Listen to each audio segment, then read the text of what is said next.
Hi, Luke Raymond from Inaxsys Security Systems here. Today we're going to show you a very specific application that we use on a regular basis. And it's one of the things that we are most requested when it comes to ICT. It's one of the biggest problems we can have in ICT, and that's power calculation. Because when you're doing an ICT system, obviously everything you're putting on the bus takes power, whether it's a controller or an expander or a keypad or a motion detector or a glass break detector. All of these hardwired items that are on the bus and powered by the individual devices on the bus consume power. And a main problem that you can run into is not having enough power or properly distributed power for your system. So I'm going to show you today how to use the bus power calculator, which is a tool that we use on a daily basis. Let's take a look. To start with, in the bus power calculator, you have the ability to name who your customer is, what the address is, put a date on it, obviously, and it also gives you the individual power units per item. So we've done this for you. Furthermore, the power in milliamps is actually calculated based upon the number of devices you have. So for this scenario, I've put one controller as well as 3 reader expanders. What this means is this is an 8-door system. I can do up to 8 doors, up to 16 readers. Because I have 8 doors, I can do in and out if I want. But in this scenario, I've put one controller, which pulls 80 milliamps, and 3 expanders for 80 milliamps apiece at 240 milliamps. To this I've said, well, since it's 8 doors, 3 of these doors are going to be read-in only, and 2 of them are going to be in and out, which means I have a total of 10 TSEC mini readers, one of our most popular items, that only pull 205 milliamps apiece, for a total of 2050 milliamps. We've added to this a keypad. Since ICT products are by default both intrusion and access control, we also have intrusion capabilities built in without adding anything other than maybe a keypad, which we've done so here. To this we've said, okay, well, maybe we need more zones.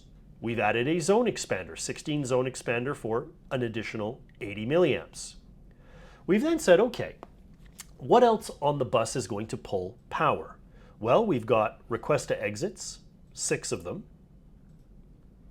Why do we have 6? Because we have a total of 6 motions. Actually, in this case, we would increase this to, no, it was a total of 6, because we only have 6 doors that are in only. The others are in and out. We've added motion detectors because we have a couple of motion detectors. We've added a glass break detector. Now imagine there's a whole bunch of contacts, and that's why we needed this 16 zone expander.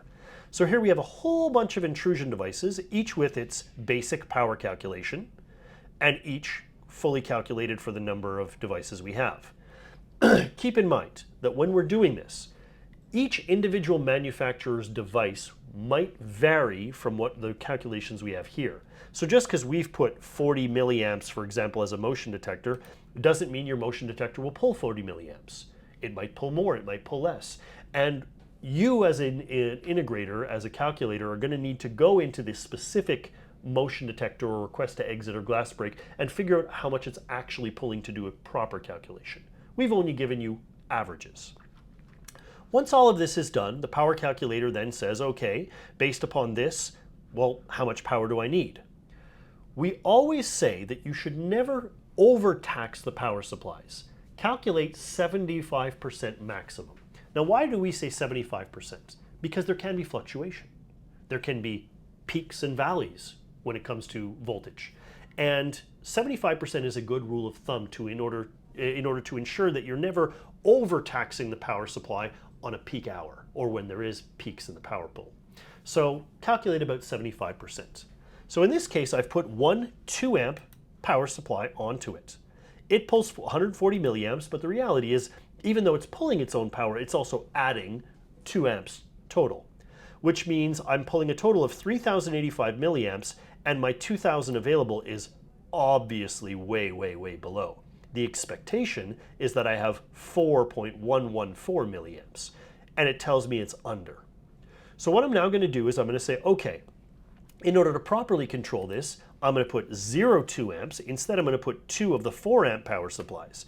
It immediately recalculates, tells me, oh, now I've got a total of 8,000 milliamps with an expectation of 4407, which means I'm good to go. This power calculator we use in order to ensure that we always have enough power and that we're putting the appropriate number of power supplies for the number of modules and the number of devices we have on the bus. This is really, really important, and it's a place where a lot of installers run into problems, not having properly calculated the power distribution. If you have any questions or concerns, please leave them in the comments section below or reach out to your local Inaxsys sales rep. Inaxsys is the master distributor here in Canada for ICT and runs our own tech support, so we can help you whether it's with a sales question or a technical support question. Cheers.